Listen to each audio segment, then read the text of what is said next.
So this step-sister of mine came at home with a Nissan with some people inside, so that my father could now purchase that particular vehicle because money was in the house. So they negotiated the price. After negotiating the price, those people again went back with their car. They told Mzee that we have now seen that you have the money, you are a serious buyer, but we don't have a logbook, we shall have to come tomorrow so that we leave the car with you and then you give us back the money. Unfortunately, the same night, my father was attacked. He was robbed, all the money was taken, he was injured. But unfortunately, when I arrived in the police station, at Kabaras police station, that is Malava, that was in March 2008, I was again arrested. That particular commanding officer who was there, he just asked me, are you one of these family members who are here? I told him, yes, this is part of my family. And I introduced myself. I'm a teacher, but I've come to see what is exactly happening so that we try and see the root cause of this, or maybe what exactly happened. But the commanding officer there just made orders that if you are also from this family, I'm also arresting you. When he heard the magistrate by then announcing that your 3 sons have been sentenced to a mandatory death sentence, I think my father got shocked, because it was on Wednesday and Thursday, when he had been taken back to remand custody and prison custody now. I just had a report from home that my father has passed on. He only stayed for 1 day after we had been sentenced to death. My names are Leonard Muyeho Lumbasi, and this is my story.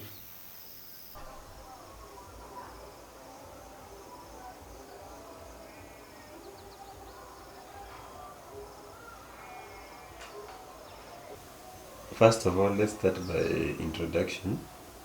Just tell us who you are, just tell us your name. My names are Leonard Lumbasi Muyeho. I come from Harambe village, that is in Malava sub-county in North Kakamega district. I was born in a small village somewhere in Samiti sub-location, an area called Luyeshe, in a family of somebody called Elijah Lumbasi. That is in the year 1974. And that is where I did my primary schooling from standard 1 up to standard 8. I went to Luyeshe Primary School. I did my standard 8 in 1989 in Luyeshe Primary School, where I managed to score. By then we were doing 7 subjects. I managed to score 545 marks. And I didn't join a national school, but I joined Malava Boys High School because I had some fees challenges. But I joined Malava Boys High School from 1990 up to 1993.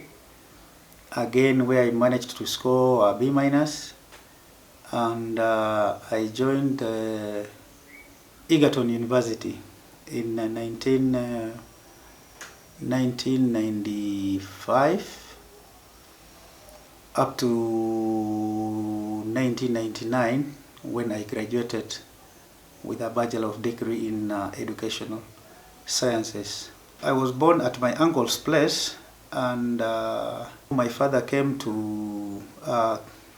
out to look for me when I was just finishing my class 8. Otherwise, from class 1, this other time, I didn't know who my father was, but my father now came out to come and take me when I had just done my class 8.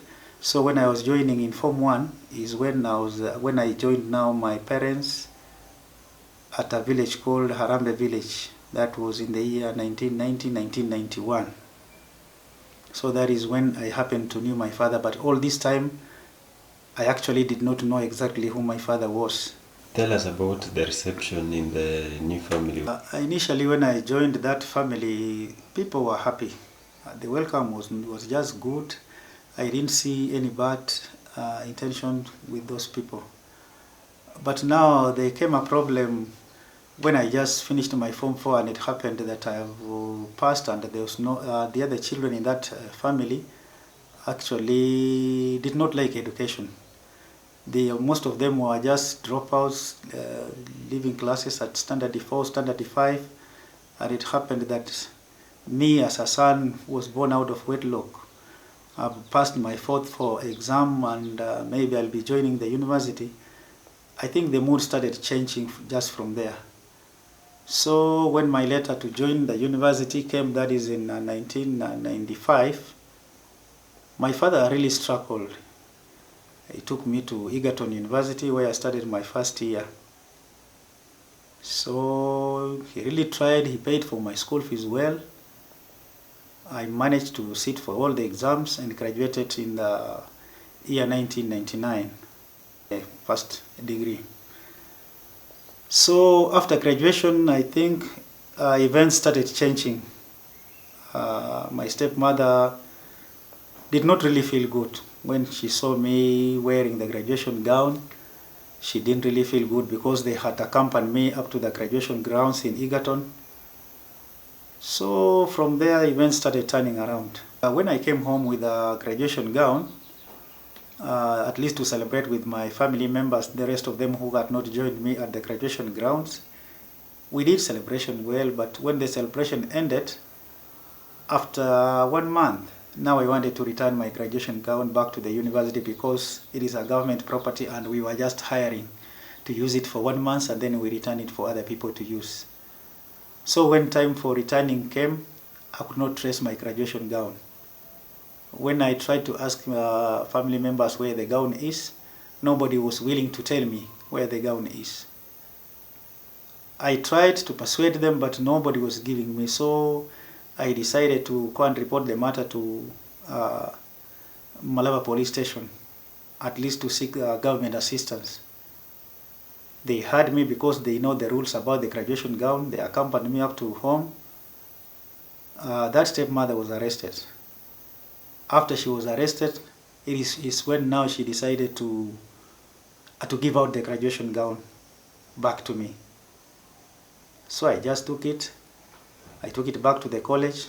I paid a fine because it had delayed for 2 weeks. I paid some fine. After paying, then I was issued with my certificates. Then I came back home with my certificates, now to try and see if I can get maybe a job somewhere. But the mood in the family had now changed. It had now changed. The stepmother was not really happy with me. She didn't even feel good about maybe me getting a certificate or maybe getting a job in the near future. So she developed bad blood on my side. And maybe by that time it was just fortunate because my father was still alive, who had brought me to that family. So he had given me a small piece of farm, around 5 acres in that particular family. But all this time that I was in college, I was not using that land. It was this particular stepmother who was cultivating, planting that land. Mine was just a house built in there, but I could not use that land. For 10 years, she was just using it, and I was just staying it, but no cultivation at all. So it came a time around 2005 now. That is around from after graduating 99, around 2005. I decided to reapproach my father to tell him that now I'm a grown-up, at least I want to have a family. I want to use this particular land. So again, problems started because this stepmother of mine could not really allow me to use that land. So I decided again to use at least local administrators, chiefs and assistant chiefs to try and tell these people at least to allow me to have a place at least to maybe cultivate or plant my own crops. So in the year around 2006, I was officially given that piece of land to start using it now. At the moment, this particular stepmother of mine tried to tamper with my certificates because he managed to access my university certificate, but I managed to get the university certificate. I got it.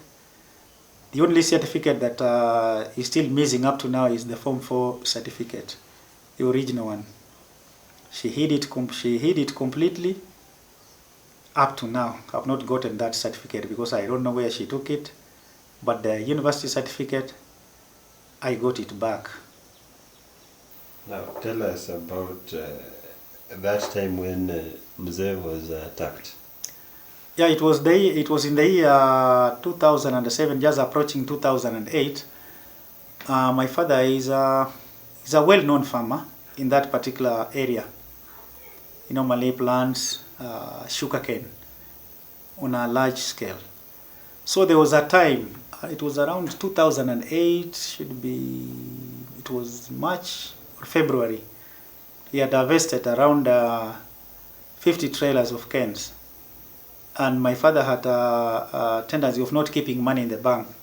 He just used to keep money in the house for his use, because he used to say that he can't keep money in the bank because maybe it can get lost there.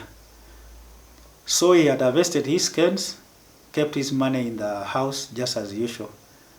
And then there was a time my stepsister went out to look for some people and convinced Mzee that Mzee should buy a vehicle, a Nissan vehicle. So this stepsister of mine came at home with a Nissan with some people inside, so that my father could now purchase that particular vehicle because money was in the house. So they negotiated the price. After negotiating the price, those people again went back with their car. They told Mzee that we have now seen that you have the money, you are a serious buyer, but we don't have a logbook. We shall have to come tomorrow so that we leave the car with you and then you give us back the money. Unfortunately, the same night, my father was attacked. He was robbed. All the money was taken. He was injured. One of my stepmother, where my father had slept, was also injured. So they were taken to the hospital the very night.